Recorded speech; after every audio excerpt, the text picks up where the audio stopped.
우리 주 예수 그리스도의 아버지 하나님을 찬송하리로다. 그의 많으신 긍휼대로 예수 그리스도를 죽은 자 가운데서 부활하게 하심으로 말미암아 우리를 거듭나게 하사 산 소망이 있게 하시며 썩지 않고 더럽지 않고 쇠하지 아니하는 유업을 잊게 하시나니 곧 너희를 위하여 하늘에 간직하신 것이라. 하나님은 영이시니 예배하는 자가 영과 진리로 예배할지니라. 아멘.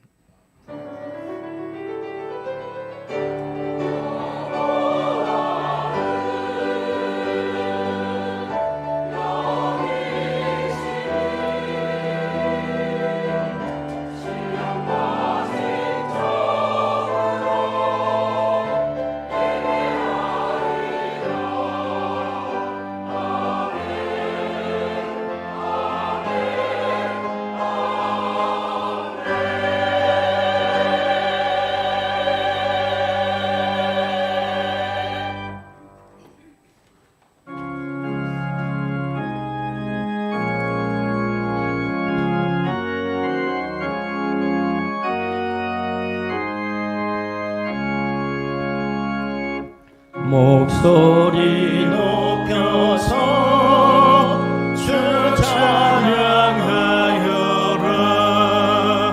영광과 권세와 존귀와 위엄을 오늘이 다스리시는 만왕의 왕께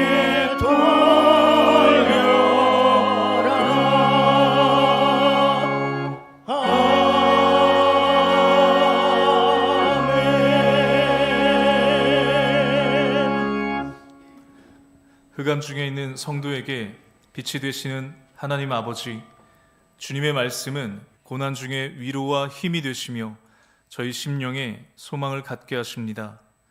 진리를 사모하며 예배하는 이 시간, 주의 말씀이 우리의 심령에 즐거움이 되게 하시고 주님께서 주시는 위로가 우리의 삶의 능력이 되게 하여 주시옵소서.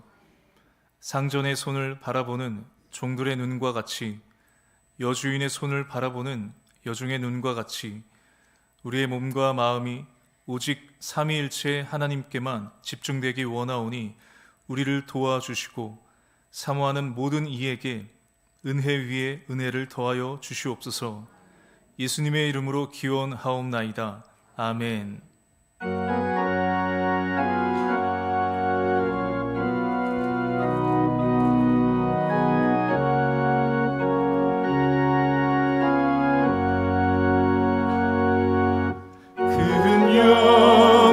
주에 계신 주 나 찬송합니다.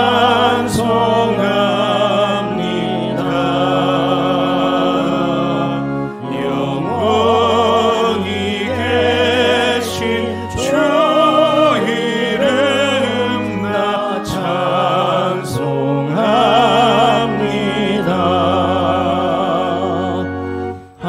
한없이 크신 능력을 나 찬송합니다.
자리에 앉으시고 고백의 기도를 드립니다.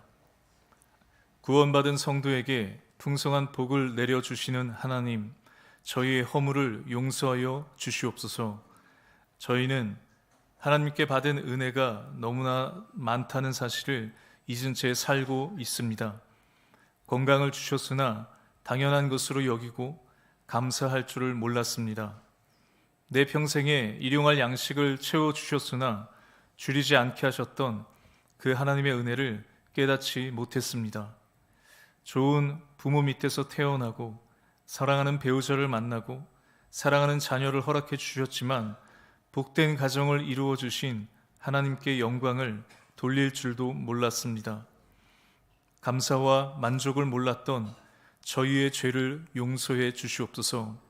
이제는 내 은혜가 내게 족하도다 하시는 그 하나님의 자비로운 음성에 귀를 기울여 감사가 넘치는 삶을 살게 하여 주시옵소서. 예수님의 이름으로 이 고백의 기도를 드립니다. 아멘. 이제는 하나님과 나만이 알고 있는 죄와 허물을 고백하며 참회의 기도를 계속 드립니다.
다시 우리를 불쌍히 여기셔서 우리의 죄악을 발로 밟으시고 우리의 모든 죄를 깊은 바다에 던지시리이다.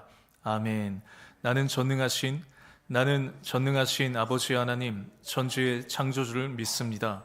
나는 그의 유일하신 아들 우리 주 예수 그리스도를 믿습니다. 그는 성령으로 잉태되어 동정녀 마리아에게서 나시고 본디오 빌라도에게 고난을 받아 십자가에 못 박혀 죽으시고 장사된 지 사흘 만에 죽은 자 가운데서 다시 살아나셨으며 하늘에 오르시어 전능하신 아버지 하나님 우편에 앉아 계시다가 거기로부터 살아있는 자와 죽은 자를 심판하러 오십니다. 나는 성령을 믿으며 거룩한 공교회와 성도의 교제와 죄를 용서받는 것과 몸의 부활과 영생을 믿습니다. 아멘. 다 함께 자리에서 일어나시고 우리 교동문 10번 시편 16편 성시를 교독하겠습니다. 하나님이여 나를 지켜주소서. 내가 주께 피하나이다.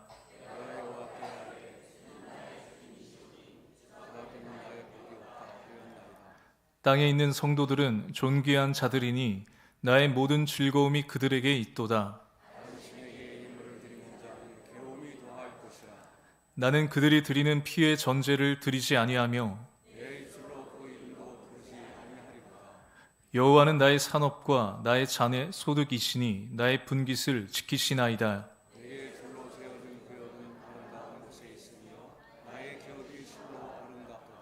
나를 훈계하신 여호와를 송축할지라. 내가 여호와를 항상 내 앞에 모심이여 아멘.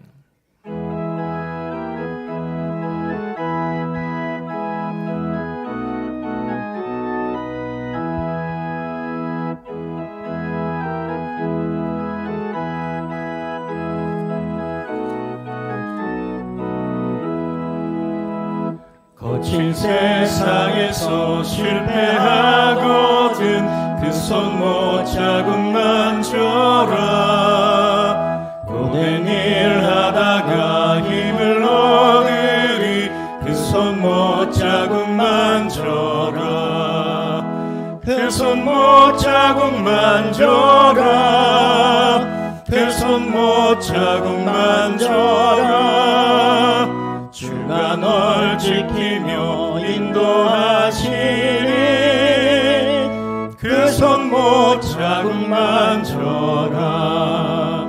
내가 어둠 속을 걸어갈 때에 그 손못 자국 만져라. 주가 참 평안을 내게 주시리. 그 손못 자국 만져라. 그 손못 자국 만져라. 그 손못 자국 만져라. 주가 널 지키며 인도하시리. 그 손못 자국 만져라. 내가 부활의 주 따라가려면 그 손못 자국 만져라. 내가 주 안에서 길이 살리라. 그 손못 자국 만져라. 그 손못 자국 만져라.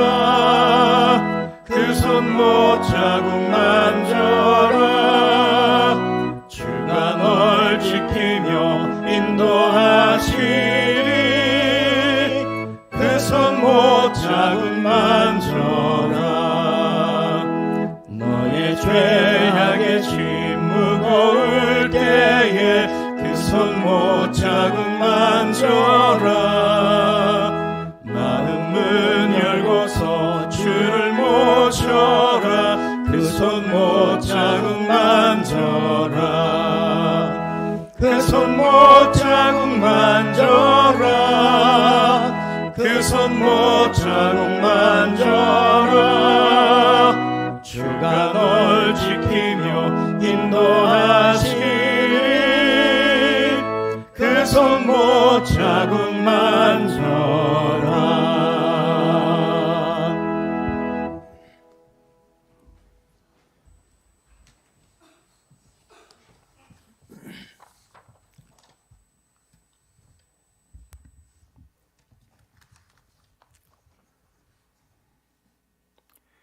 생명의 주 하나님 아버지, 지난 주일 부활절의 감격이 여전한 가운데 오늘도 죄와 사망을 이기시고 다시 사신 주 예수 그리스도, 부활의 주님을 힘입어 거룩하신 하나님 아버지 앞에 나오게 하시니 감사합니다.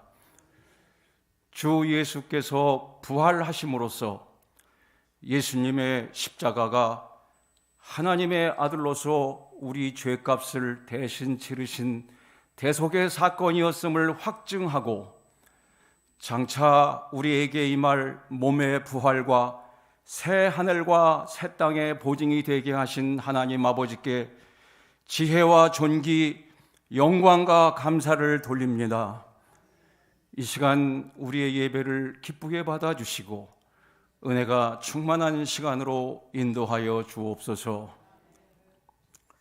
용서의 하나님 아버지, 주님께서는 우리에게 하나님 나라는 겸손과 섬김, 순종과 화평으로 임한다고 말씀하셨지만 우리는 아직도 종려 주일에 예수께서 예루살렘에 입성하실 때 환호하던 군중들과 같이 다만 주께서 우리의 현실적인 문제를 빨리 해결하고 우리의 필요를 채워주시기만 기대하는 어리석은 자들임을 고백합니다. 형식적이고 종교적인 습관에 젖어 해결되지 못한 죄와 깨어지지 않은 옛 자아를 그대로 둔 채 하나님 나라의 본질과는 동떨어진 삶을 산 우리를 용서하여 주옵소서.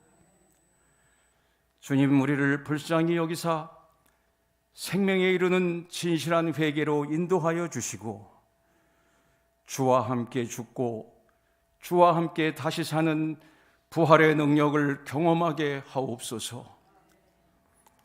십자가의 보혈과 부활의 능력으로서 우리를 새롭게 창조하여 주셔서 이제는 내가 사는 것이 아니라 그리스도께서 내 안에 사신다는 사도 바울의 고백이 우리 모두의 고백이 되게 하옵소서.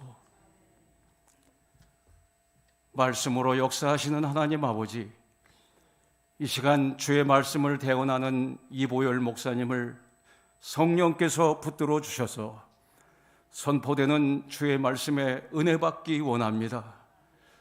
말씀이 우리 안에 뿌리를 내려 잎만 무성한 무화과나무와 같이 외형만 남은 신앙이 풍성히 열매 맺는 신앙으로 변화되어 용과 진리로 참으로 예배하는 사람, 믿음으로 기도하는 사람이 되게 하옵소서.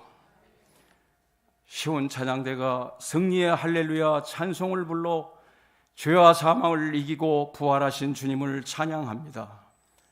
우리의 찬송을 기쁘게 받아주시고 늘 승리하는 삶으로 인도하여 주옵소서. 역사를 주관하시는 하나님 아버지, 우크라이나의 전쟁에 이어서 중동에서도 이란 전쟁이 벌어져 날마다 흉흉한 소식이 들리며 수많은 생명들이 죽거나 고통받고 있습니다. 저들을 불쌍히 여기사 이 전쟁이 속히 끝나 항구적인 평화가 찾아오게 하옵소서. 다만 전쟁은 하나님께 속한 것이라 하셨으니 이 모든 전쟁들이 주의 뜻대로 종결되어 온 세상이 여호와 우리 하나님의 통치 아래에 있는 것을 세계 만민이 깨닫게 하옵소서. 특별히 이 난세에 우리 대한민국을 지켜주셔서 대통령을 비롯한 위정자들이 하나님을 두려워하고 백성을 위한 바른 정치를 펼 수 있도록 이끌어 주옵소서. 우리에게 파수꾼의 사명을 주신 하나님 아버지, 이 나라의 주를 대적하는 어둠의 세력이 어느 때보다 강하게 발호하고 있습니다. 국회에서는 이른바 성평등 추구라는 미명하에 동성애를 조장할 뿐만 아니라 동성애를 반대하는 것조차 금지하는 포괄적 차별금지법이 다시 발의되었고, 신앙의 자유와 양심의 자유를 폭넓게 제한하고 교회의 존립마저 흔들 수 있는 종교법인 해산법이 민법 개정안이라는 이름으로 제출되었습니다. 주님, 이 엄중한 시기에 이 나라의 성도들과 교회가 깨어 일어나게 하시고 이런 악법들이 통과되지 않도록 막아 주옵소서. 영서교회가 올해 창립 70주년을 맞아 여러 기념행사를 갖게 됨을 감사드립니다. 남은 한 해 계획한 모든 일정들이 은혜 가운데 순조롭게 진행되고 이를 통하여 교회가 더욱 단합되고 부흥되는 계기가 되게 하옵소서. 치료의 하나님 아버지, 교회 안에 질병이나 경제적 어려움 등 환난으로 고통받는 자들을 돌아보아 주옵소서.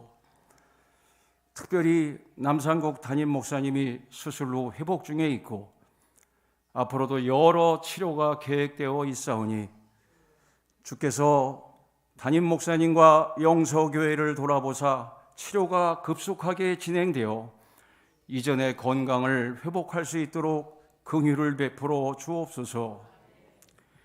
일일이 구할 것만 아니라 구하기 전에 모든 것을 아시는 주님께 모두 맡깁니다. 거룩하신 하나님 앞에 서는 이 예배를 통하여 새 힘을 얻고 한 주간도 승리하는 삶을 살게 하옵소서. 부활하심으로써 죄와 사망을 이기시고 승리하신 우리 주 예수 그리스도의 이름으로 간절히 기도드립니다. 아멘.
할렐루야. 예, 승리하신 주님을 찬양합니다. 우리 귀한 시온 찬양대 찬양 감사를 드립니다. 거룩한 주일 우리에게 주시는 하나님의 말씀은 구약 성경 역대상 4장 1절에서 10절까지의 말씀입니다. 제가 오늘 말씀을 봉독하겠습니다. 유다의 아들들은 베레스와 헤스론과 갈미와 훌과 소발이라. 소발의 아들 르아야는 야핫을 낳고 야핫은 아후메와 라핫을 낳았으니 이는 소라 사람의 종족이며 에담 조상의 자손들은 이스라엘과 이스마와 잇바스와 그들의 매제 하술렐 보니와 그돌의 아버지 브누엘과 후사의 아버지 에셀이니 이는 다 베들레헴의 아버지 에브라다의 맏아들 훌의 소생이며 드고아의 아버지 아스울의 두 아내는 헬라와 나아라라. 나아라는 그에게 아우삼과 헤벨과 데므니와 하하스 다리를 낳아 주었으니 이는 나아라의 소생이요 헬라의 아들들은 세렛과 이소할과 에드난이며 고스는 아눕과 소베바와 하룸의 아들 아하엘 종족들을 낳았으며 야베스는 그의 형제보다 귀중한 자라. 그의 어머니가 이름하여 이르되 야베스라 하였으니 이는 내가 수고로이 낳았다 함이었더라.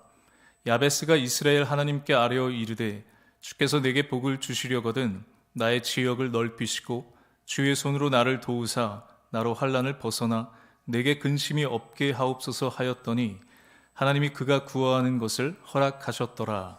아멘. 안녕하세요.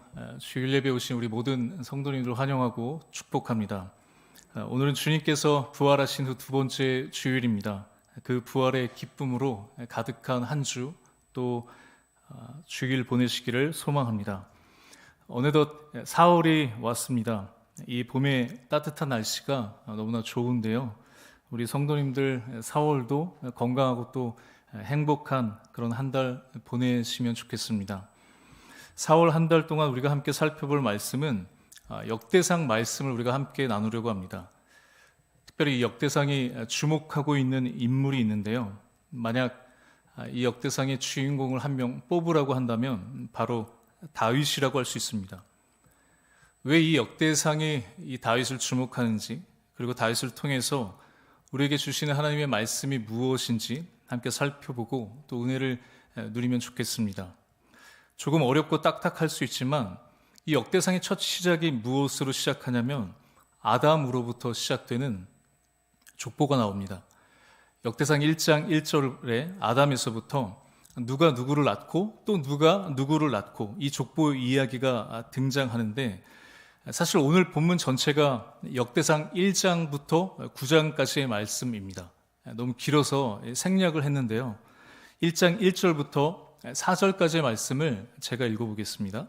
아담, 셋, 에노스, 게난, 마할랄렐, 야렛, 에녹, 무드셀라, 라멕, 노아, 셈, 함과 야벳은 조상들이라. 아담으로부터 이 족보가 시작되죠. 왜 역대상은 이 족보로 시작할까요? 왜 하나님은 포로에서 돌아온 백성들에게 가장 먼저 족보를 보여주셨을까요? 족보는 정체성을 보여줍니다. 우리 성도님들 혹시 여러분 족보에 대해서 알고 계신 분들 계신가요? 나는 누구누구 몇 대 손이다. 우리 조상은 누구다. 저희 부모님 세대까지만 해도 족보에 대해서 어느 정도 알고 있고 그것을 아주 중요하게 여기는 그런 문화가 남아 있었던 것 같습니다. 그런데 저희 세대부터 또 요즘 젊은 사람들은 보면 거의 관심도 없고 그 사람의 성씨가 무엇인지 본관이 어딘지 큰 의미가 없는 그런 시대가 되었습니다. 하지만 예전에는 성을 보고 본관을 보고 그 사람의 뿌리와 그 가문을 따지기도 했었죠. 제가 군대에 가서 처음으로 우리나라 그 팔도 전역에서 온 사람들을 만났었는데요. 부산, 대구, 양산, 광주, 여수, 전주, 순천, 당진, 강릉 여러 지역의 그 사람들을 만나서 그 지역의 사투리를 처음 들어봤습니다. 그런데 군대에서 가장 유치한 싸움이 뭔가 하면 당시만 해도 이런 게 흔치가 않았을 때여서 너희 동네 맥도날드 있어? 너희 동네 피자헛 있어? 그때가 2001년이었으니까 이게 흔치가 않았었거든요. 이런 걸로 싸우다 너희 동네 기차 다니냐? 너희 동네 공항 있냐? 이러면 늘 여수에서 온 사람이 이겼습니다. 지역으로 싸우다가 갑자기 성씨를 가지고 싸우는 걸 봤습니다. 저희 후임 중에 문 씨와 허 씨가 싸웠었는데요. 문 씨 성을 가진 후임이 우리 조상 중에는 문익점이라는 사람이 있습니다. 이게 사실 조금 생소할 수 있죠. 그러자 허 씨 성을 가진 사람이 다른 그 후임이 우리 조상에는 허준이 있습니다 라고 자신 있게 말했습니다. 당시에 2000년대 그 초반에 허준이라는 드라마가 엄청난 인기를 끌었기 때문에 이 허 씨의 완승으로 끝이 났습니다. 지금은 없어졌지만 예전에는 동성동보는 결혼을 못하는 시기도 있었죠. 같은 가족이라고. 그리고 이름을 물어보면 그 성씨를 보고 본관이 어디냐고 물어보고 그것으로 이 사람이 양반이구만. 성씨와 본관에 따라서 그 사람 출신이 어딘지 구분하기도 했습니다. 성이 없는 그 성씨가 없는 사람을 천하게 여겨졌던 때에 사람의 성씨는 곧 근본이고 뿌리였습니다. 그래서 족보가 있다는 것은 단순히 이름이 적혀 있는 문서가 아니라 나는 이런 사람이다. 나는 이런 뿌리를 가진 사람이다. 내가 누구인지 그 정체성을 보여주는 것이었죠. 신분이 나누어지고 일의 기천이 나눠지는 세상에서는 내가 누군지를 명확하게 알 수 있을 때 그것은 나를 보호하는 장치가 되고 나를 지켜주는 가장 든든한 보호막이 되기도 합니다. 그래서 족보는 단순한 기록이 아니라 내가 누군지를 보여주죠. 나는 누구인가? 나는 어디서부터 왔는가? 나는 어떤 뿌리를 가진 사람인가? 이 질문에 답을 하는 것이 바로 족보입니다. 오늘부터 우리가 살펴볼 이 역대상 말씀 처음에 족보가 나옵니다. 그럼 왜 이 역대상에 그 처음에 왜 족보가 나올까요? 그리고 그것도 1장부터 9장까지 아주 많은 분량을 할애해서 이 족보를 기록하고 있을까요? 역대상, 역대하 말씀을 역대기라고 하는데 여러 대를 걸쳐서 기록된 말씀이라는 뜻입니다. 이 역대기는 남유다를 중심으로 왕들의 이야기를 기록하고 있습니다. 그런데 이 왕들의 이야기, 그 비슷한 왕들의 이야기가 성경에 또 어디에 기록되어 있죠? 열왕기 상, 열왕기 하에서도 볼 수 있습니다. 이 역대기와 열왕기의 차이점이 뭔지 아세요? 크게 이 배경을 보면 열왕기의 말씀은 북이스라엘이 멸망하고 남유다가 바벨론의 포로로 끌려갔을 때 기록된 말씀입니다. 포로 상황에서 기록된 말씀이죠. 왜 이 말씀을 썼을까요? 포로로 끌려간 그 민족은 그 백성들은 수없이 이런 질문을 했습니다. 왜 하나님의 선택받은 백성들이 우리가 이렇게 망했는가? 왜 우리가 이렇게 남의 나라에 포로로 끌려왔을까? 그것에 대한 답이 뭘까요? 왜 그들이 망했다고 생각했을까요? 열왕기의 내용을 보면 알 수 있는데 바로 이스라엘 왕들이 하나님을 섬기지 않고 우상을 섬겼던 그들의 죄악들이 다 기록되어 있습니다. 왜 우리가 이렇게 비참하고 암담한 현실에 처해 있느냐? 바로 우리 선조들의 죄악 때문이다.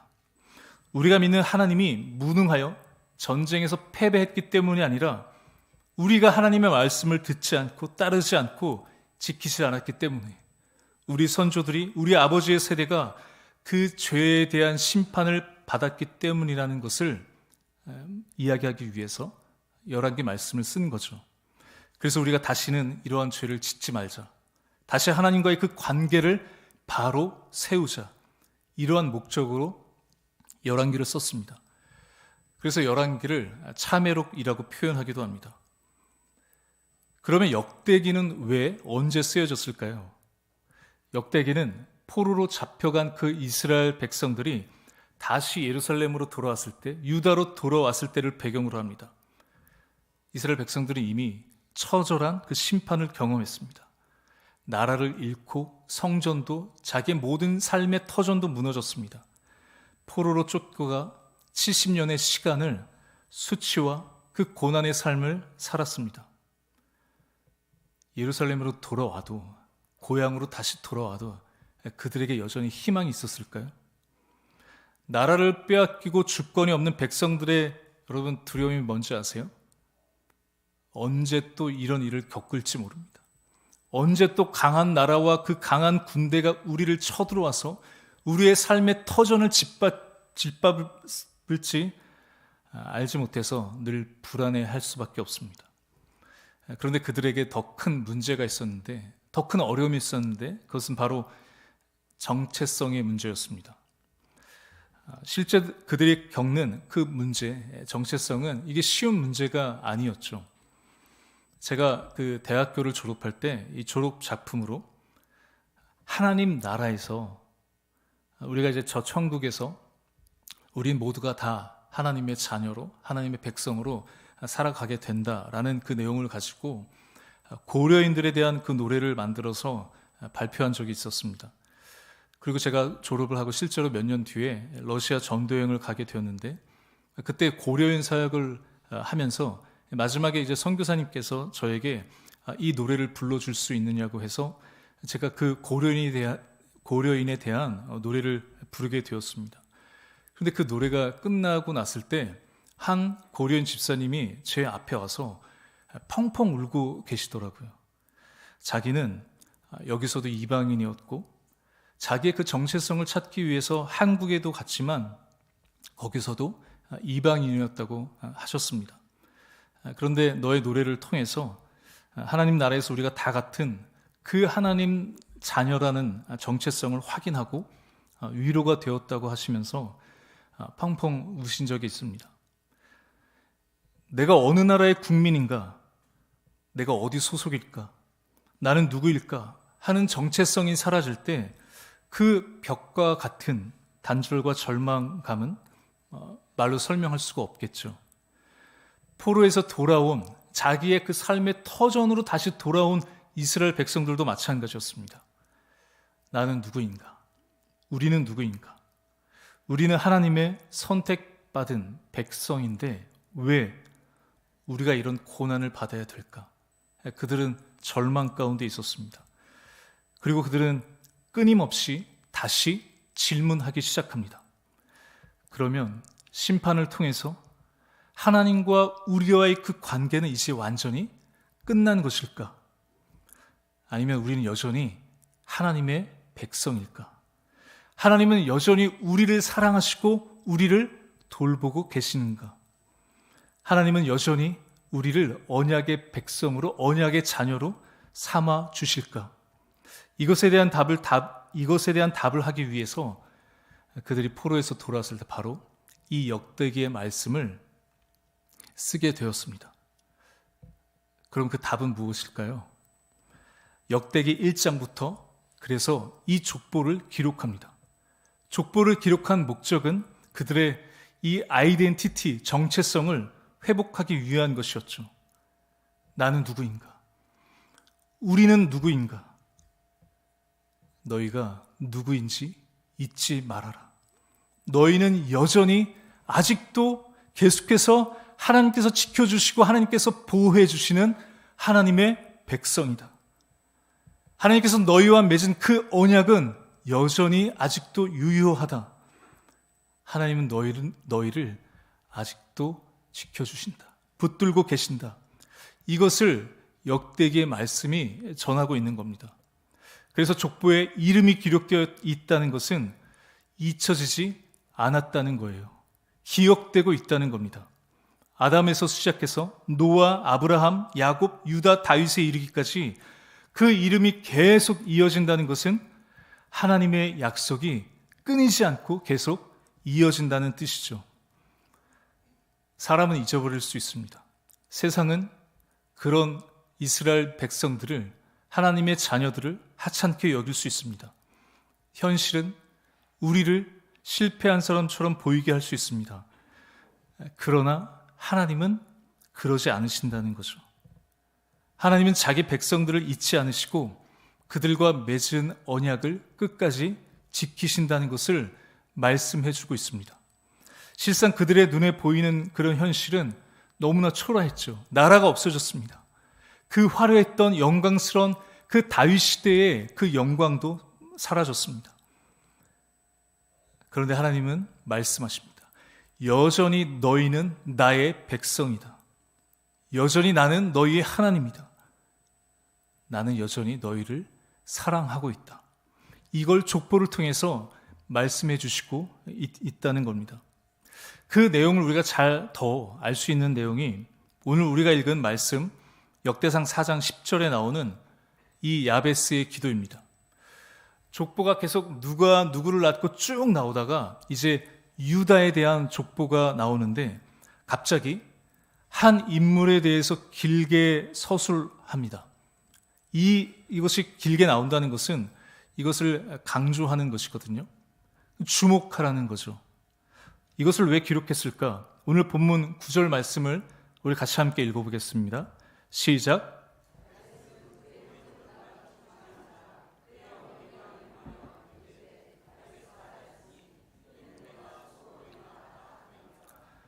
여기 야베스의 뜻이 나오는데 그것은 수고로이 낳았다. 수고, 근심, 고통의 뜻을 가지고 있습니다. 그의 엄마가 자녀의 이름을 지을 때 고통스러운 환경 속에서 나왔다는 것을 말하죠. 그래서 이름을 그때 그 고통과 그 아픔을 기억하여 야베스라라고 지었다는 거예요. 이 야베스의 삶이 힘들고 어려운 환경 속에서 자란 것을 알 수 있습니다. 그런데 그 야베스가 어떻게 하죠? 힘들고 어려운 환경 속에 있었던 이 야베스가 하나님께 기도를 합니다. 우리 10절 말씀도 함께 읽어보겠습니다. 시작. 이스라엘 하나님께 아뢰어 이르되 주께서 내게 복을 주시려거든 나의 지역을 넓히시고 주의 손으로 나를 도우사 나로 환난을 벗어나 내게 근심이 없게 하옵소서 하였더니 하나님이 그가 구하는 것을 허락하셨더라. 아멘. 하나님, 내 삶이 막혀있는 것 같고 한 걸음 한 걸음 나갈 수 없는 고통과 근심밖에 없습니다. 한 걸음, 하나님 그 시간 속에서 한 걸음 나아갈 수 있는 그 마음, 생각, 지역을 넓혀 주십시오. 기도했더니 하나님께서 어떻게 하셨다는 거예요? 야베스의 기도를 들어주셨다는 겁니다. 야베스의 삶 가운데 환난이 끊이지 않고 근심 속에 있을 때 하나님의 손으로 도우셔서 벗어나게 해주셨다는 거죠. 하나님이 그 기도를 응답해 주셨습니다. 하나님이 고난과 어려움 가운데 있는 이 야베스의 삶 가운데 계속해서 일하시고 역사해 주셨습니다. 왜 족보를 쭉 기록하다가 이 야베스의 이야기가 나올까요? 이걸 주목하라는 거죠. 너희가 지금 고통 가운데 있다면, 너희가 모든 것이 막혀 있다고 느끼고 있을지라도 그 고통스럽고 힘든 상황 속에서 하나님은 결코 너희를 버려두신 게 아니야.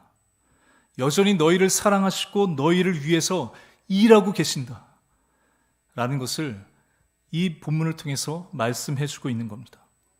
너희가 누구냐? 너희는 하나님의 백성들이다. 하나님이 절망하고 있는 이 백성들에게 이 야베스를 통해서 너희와 함께하고 계시는 그 하나님을 바라보라고 말씀하고 있는 겁니다.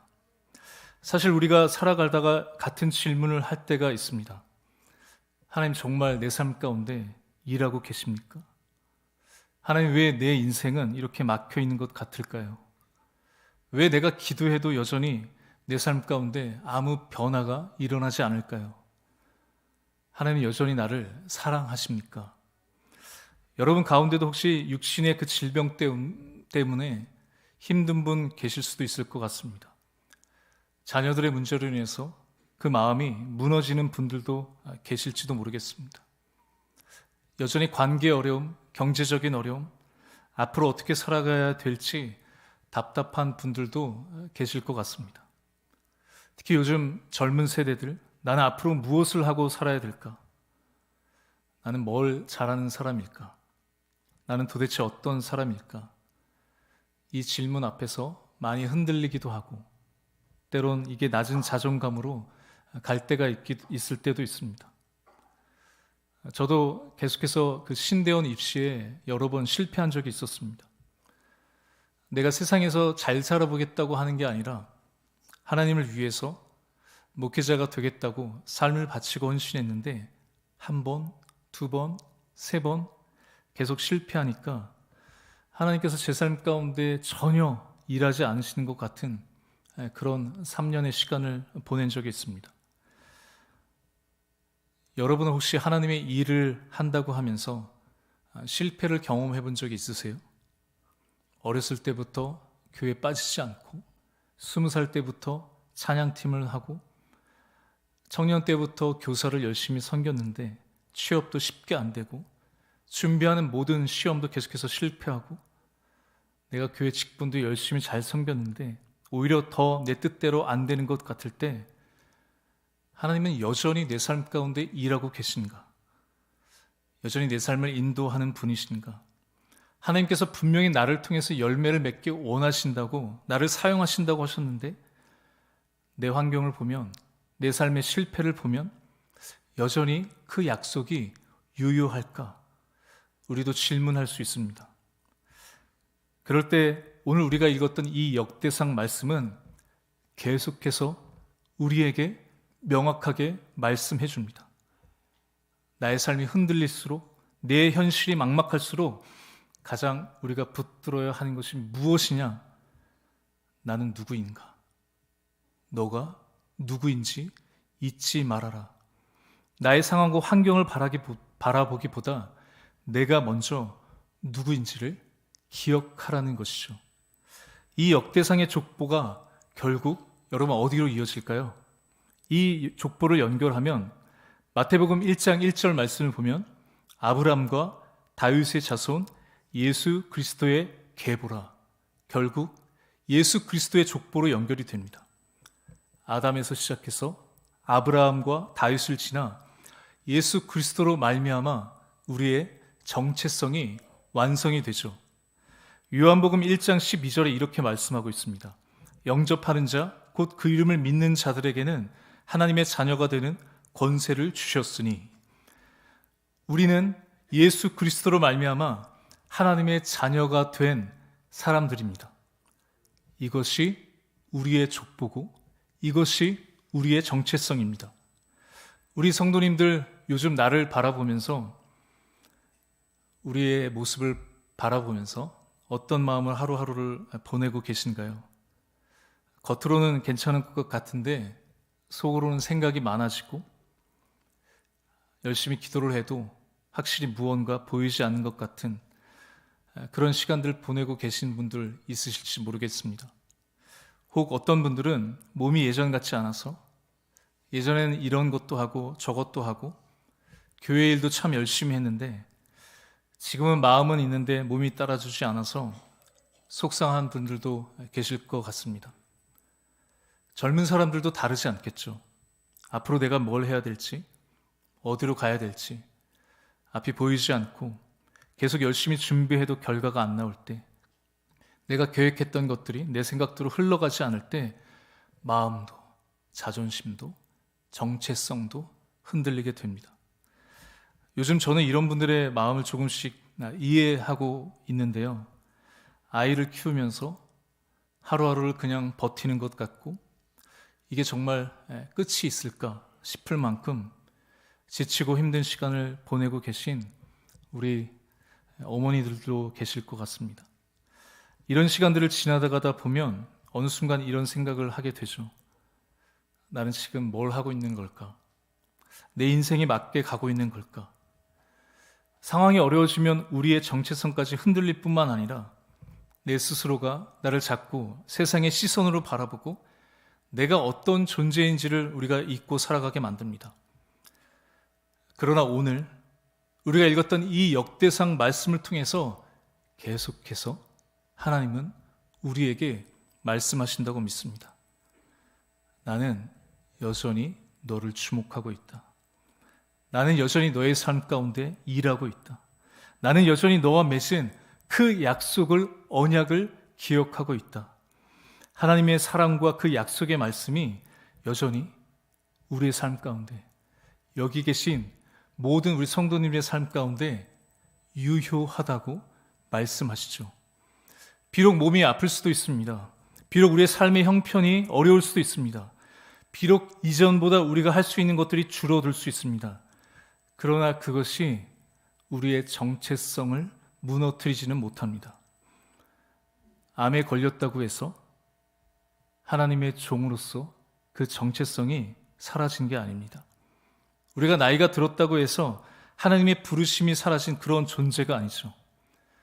한평생 예배의 자리, 섬김의 자리, 그 믿음의 자리를 지켜오신 우리 어르신들도 누구보다 하나님의 충성된 일꾼이시고 누가 뭐라고 해도 우리 모두가 다 하나님의 거룩한 백성들입니다. 예수 그리스도로 말미암아 하나님의 자녀가 된 그런 사람들이죠. 오늘 이 예배를 통해서 그 정체성을 다시 회복하는 그런 은혜가 있기를 소망합니다. 그러니 우리 성도님들 또 우리 어르신들 세상의 그 어떠한 대접과 취급에도 낙심하지 마시고 나는 누구인가? 우리는 하나님의 자녀이다.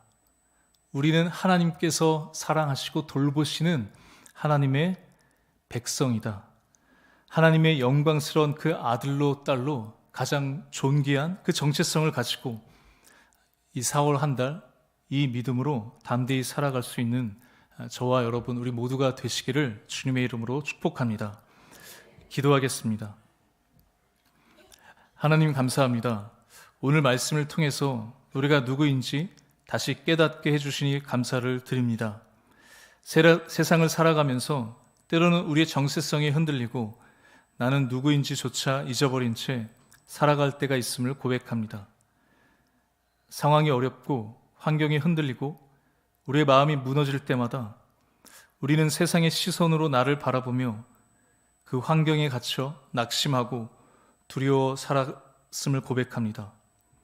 그러나 오늘 말씀을 통해서 여전히 우리가 하나님의 자녀임을 깨닫게 하시고 하나님께서 우리를 기억하시고 지금도 우리의 삶 가운데 일하시고 계심을 바라볼 수 있는 그 믿음과 은혜를 허락하여 주시옵소서.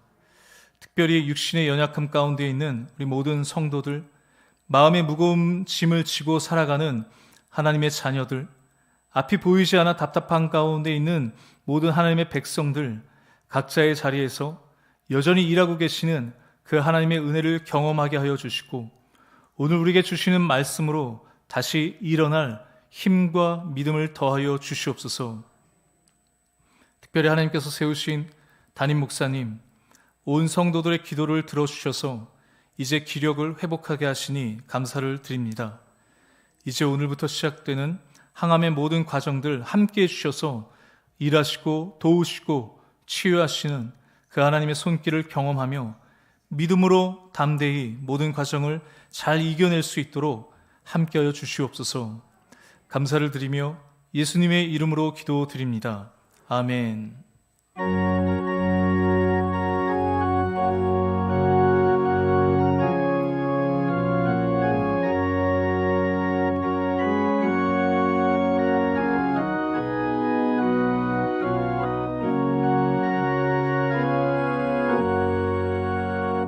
나의 갈 길 다가도록 예수 인도하시니 내 주 안에 있는 긍휼 어찌 의심하리요. 믿음으로 사는 자는 하늘 위로 받겠네. 무슨 일을 만나든지 만사 형통하리라. 무슨 일을 만나든지 만사 형통하리라.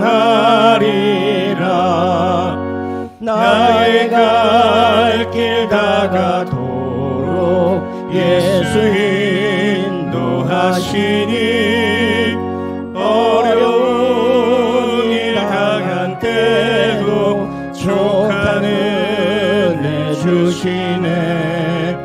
나는 심히 고단하고 영혼 매우 가라나 나의 앞에 반석에서 샘물 나게 하시네.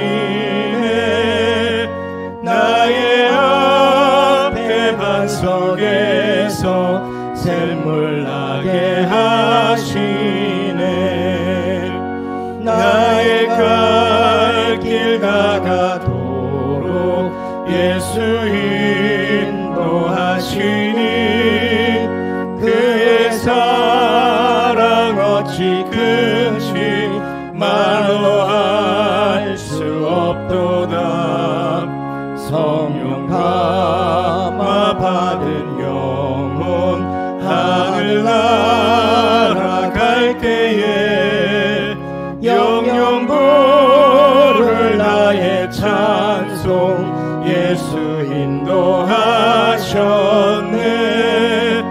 영영 부를 나의 찬송 예수 인도하셨네.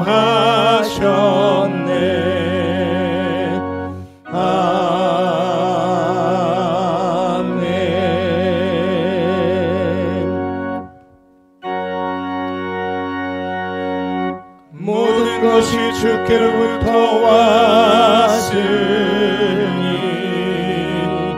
이 예물을 주께 드리나이다.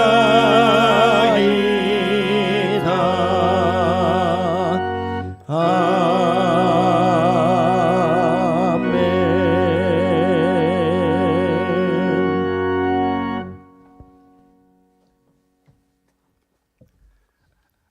하나님 감사합니다. 오늘도 거룩하고 복된 주일, 하나님의 자녀들, 하나님의 백성들, 하나님의 전에 나와 예배할 수 있도록 우리에게 생명과 건강을 주시고 모든 삶의 시간들 감사의 마음을 담아 예배하게 하시니 감사를 드립니다. 우리에게 주신 모든 것, 하나님께서 베풀어 주신 은혜의 선물임을 겸손히 고백하며 물질과 소득의 10분의 1을 구별하여 이 11조의 예물을 드립니다. 그 모든 삶이 매일 더 풍성한 그 감사의 열매를 거두는 복된 삶이 되게 하여 주시옵소서. 선교, 장학, 구제, 건축 여러 목적으로 또 감사의 예물을 하나님께 드립니다. 이 마음과 정성을 기억하여 주시고 더 풍성하게 나눌 수 있는 복의 복을 더하여 주시옵소서. 감사를 드리며 축복하오며 예수님의 이름으로 봉헌의 기도를 드립니다. 아멘.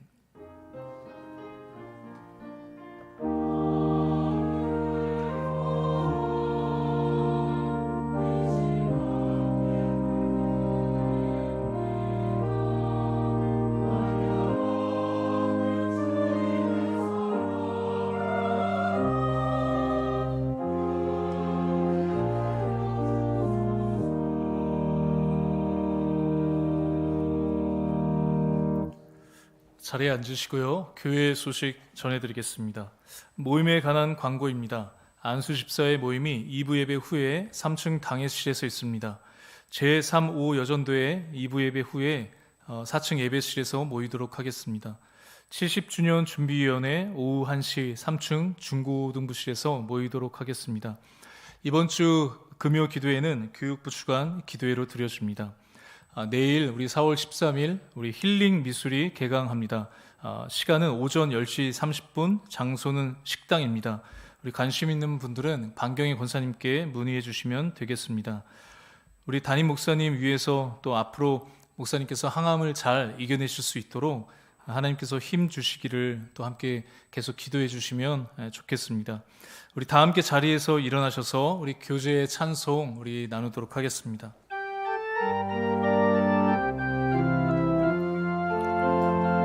주의 사랑으로 사랑합니다.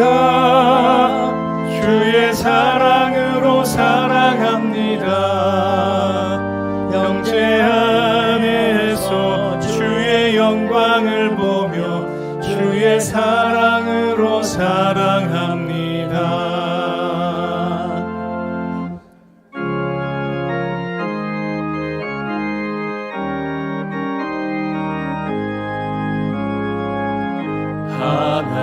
하나님의 독생자 예수 날 위하여 오시었네.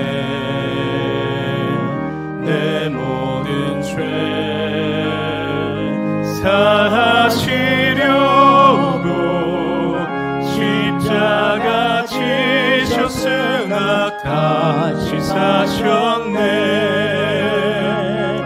살아계신 주 나의 잠든 소망 두려움이 사라지네.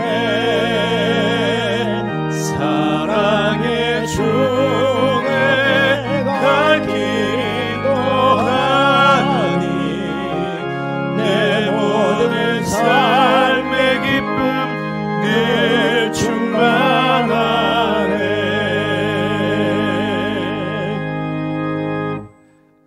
여호와는 내게 복을 주시고 너를 지키시기를 원하며 여호와는 그 얼굴로 내게 비추사 은혜 베푸시기를 원하며 여호와는 그 얼굴을 내게로 향하여 드사 평강 주시기를 원하노라. 아멘.